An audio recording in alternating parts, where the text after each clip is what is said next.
Hi, hello. Welcome to another episode of Isaiah's Newsstand. It's your host, Isaiah Edwards. The date is May 14th, 2023. Hopefully, this episode finds you well, in good spirits, and high hopes. As for me, I'm doing pretty good, feeling great. Let's see. Got to do a little bit of a rundown at my day at Burrito Fest. It was a blast. I feel like last year was my first time doing it. I don't know if that was the first one. I'm not sure, but it was the first time doing it. I also recall being like broke as fuck, so I didn't even have like burrito money. I was just happy to like go and see my friends, and I was nervous because also like a date. It was a lot. It was a lot. It was fun. It was so fun. It was so raucous. I had such a great time. So going into it this year, I'm like, all right, I'm more prepared. I actually got a little bit of money in my pocket. So let's fucking go. So I got a burrito this time for starters. Also, the music was awesome. It was bumping. It was like a sweet vibe to like have a room full of people just listening to music, just hanging out, just noshing on burritos while like super cool, awesome, fun music was playing. Um, and there was just so many bands. It was literally nonstop. They had this is at the Comet in Northside. If you're familiar, the locals know. But they had people playing upstairs, which is what I knew about. And then apparently there were shows and acts and stuff going on downstairs in the basement. I didn't even know there was a basement. I only been out on the patio and upstairs at this point. So I was like, this is a whole little Dark Souls unlock. And I'm like, oh, wow, do you want to go out in the basement? And I didn't until later in the night, but I got to see some more shows and shit like that. And they actually had like more like DIY burrito shit downstairs. And I was like, that's crazy. That's awesome. I love this. So the vibes were right. It was tight. It was a great ass time. And the burrito was very good. It was like a nice and compact burrito, which is always nice because it means it's very wieldy. Also, I didn't want to play any games, so they just had like a burrito special or special burrito, whatever. I was like, give me that. Awesome. And came out lickety split with some chips and some nice salsa. Ooh, ooh, very good. Very yummy. So yeah, I had a really good time. Nice seeing some friends, nice seeing some, my friends perform, and also just people I hadn't seen bands perform as well. So it was really cool, really nice. Good times. Let's see here. Let's get into some news though. Let's talk about some real shit, some gutter shit. No, I mean it's not really gutter. This is kind of like straight from the headline shit. I don't know. From People, yeah, yeah, it's real gutter shit from People magazine. Oh my god. Oh man, this is why I do this shit on a podcast by myself. From People magazine. U.S. Supreme Court unanimously sides with transgender refugee, affirming her identity in historic ruling. Let's read a little bit more. The U.S. Supreme Court this week passed a decision that makes history not just for its impact on the law, but for its language about transgender people and non citizens living in the United States. And just even in that paragraph, talking about the use of like the word non-citizen as opposed to like illegal alien, maybe even migrant. So I mean, it'd be nice to maybe see more of that verbiage. I guess I know for me, I always like. This is where I start seeing my age, where I see a new terminology change and I'm slow to take it because I'm just so set in my ways, like with my language or vernacular, or whatever. And it's like you see a change and it's like I want to be better at that. So hopefully that's something that kind of spreads. But this was a unanimous decision, which was something that was kind of surprising to me. That even like Clarence Thomas was like, "Oh yeah, no, I'm with this." Like she should actually have a chance to, fight her deportation. Because she had reasons for fleeing. And then not just that, but having the correct pronouns and allowing that language to be used in actual document, that's good. That's a dub. But at the same time, it reminds me in like a lot of subtle ways how like they push the envelope so hard for like the past like kind of 2 years, since Trump got all his picks in and everything like that. They really hit the ground running, and they did the shit with the abortions and with the Roe v. Wade, just getting rid of that. And I think that has just done a lot of ramifications. Plus, I think the added problems of people unearthing the whole ethical relationships with Clarence Thomas. And then this kind of then makes more eyes on the situation, and you're looking at all of the justices and just kind of seeing like, oh, well, this doesn't look good for you guys. The fact that you don't want any oversight, but clearly there are things here that are showing how you guys could be manipulated and influenced, and you're just saying, no, you should just trust us. So I think they kind of decided to do something like this, and it just feels good and it looks good. That being said, I think they should be doing this. Let's see. I have a person here. I don't think I've said her name yet. Every judge agreed with the court ruling. Here he is. Estrella Santos Zakaria. I think it's Zakaria. The transgender refugee at the center of the case has appealed the decision to deport her after she twice came to the U.S. seeking safety and a better life. In a unanimous decision Thursday, the Supreme Court sided with Santos Zakaria, allowing her another chance to fight the deportation decision and potentially remain in the U.S. if that bid is successful. So, I mean, that remains to be seen, but that being said, it's still like, a historic thing. Also, the court opinion was written by Ketanji Brown Jackson. So that, that's big. This is like our first time, I think, writing one of these, if I'm not mistaken. But that being said, awesome. Love to see it. And now let's see. Let's move on to something that's a little bit more unsavory. I'm actually going to take my break now. This is like, it's icky one.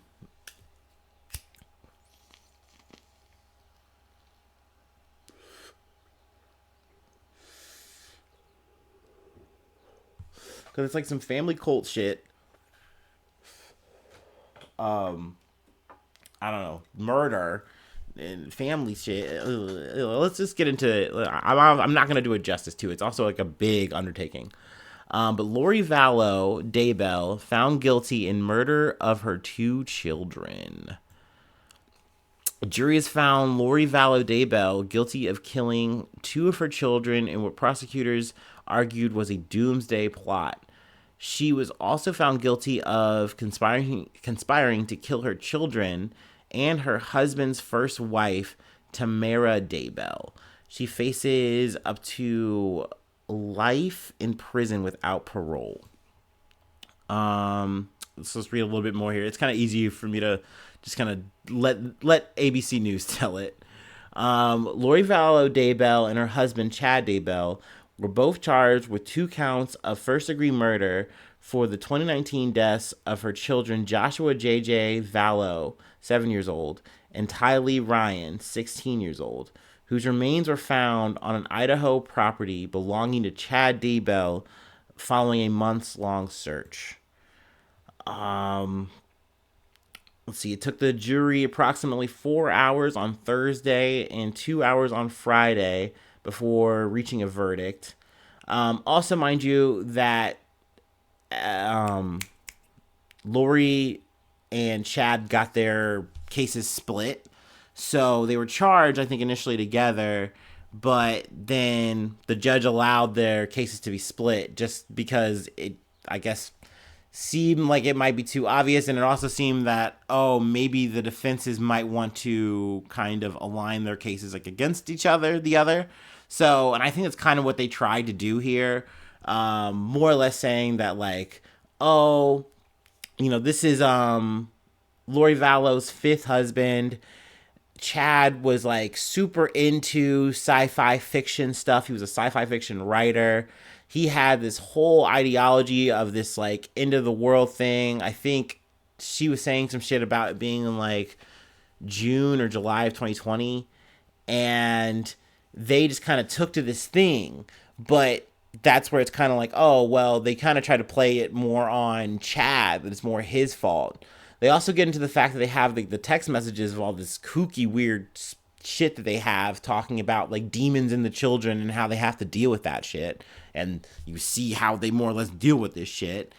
And it's just weird. And the defense attorney, he tries to say like, well, they don't say that they killed them. They don't actually say that. Where they say that in the text, it's like, dude, they say everything but. Like, this is so insane. And then the thing that they were just going to get away with it, just having it on their own property, that's crazy. I don't know. There's a lot to this shit. I'm definitely, like I said, I'm not doing it justice. I really don't want to get into the guts of this kind of stuff. It's very ill to me. I know there's definitely like podcasts out there who have, done great coverage on it. That being said, it's still, more to unfold in terms of her sentencing. And then also, Chad Daybell is also going through trial. I guess they're not running simultaneously. I guess it's just back to back. So we'll see how that goes. So yeah, definitely a heavy case, and I mean it's good to see at least a conclusion, but heavy shit. Let's see, I've got another one loading up here from CNN. Germany to supply Ukraine with largest aid package yet, worth nearly $3 billion. Germany announced on Saturday it would supply Ukraine with an aid package worth nearly $3 billion to strengthen the country's defense, marking Berlin's largest pledge in military aid since the start of the war. Also, something I'm just going to kind of ham-fist in here, too. Zelensky's kind of been on a little bit of a little international tour. He hit up Italy for a little bit of, talks. I think he talked with the Pope. He talked with like Meloni and her administration, or at least most of some of the top. Apparently, though, it's kind of awkward, right? Because there are people in her party that are like super anti Zelensky, super anti Ukraine on this. They're like pro Putin, and like this guy was like adamant, like I'm not gonna be meeting with this guy. I'm like, nah, I'm not for it. I'm not seeing Zelensky.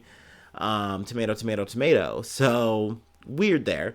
But then this aid package thing was coming up, and then, next thing you know, Zelensky's going to Germany. So obviously this was kind of planned, kind of set up. And it times up very well, too, because Zelensky said before, yeah, we are pretty much ready to do this counteroffensive stuff, but we are waiting for some more arms. We're waiting for some more, support to come in. Excuse me. So, this is, a big deal. The German Ministry of Defense said in a statement that the package may include a variety of military hardware, including armored personnel carriers, 30 Leopard tanks, Renaissance drones, and ammunition. With this valuable contribution of urgently needed military material, we are once again showing that Germany is serious about its support. Germany's defense minister Boris Pistorius said. Also, there's some yada yada yada here. The U.S. has also announced that they are giving a $1.2 billion aid package to Ukraine, intended to bolster air defenses and sustain its artillery ammunition needs. So yeah, there's some more Ukraine news there. And then lastly, we have one more thing to talk about, sum up real quick. Take my last break.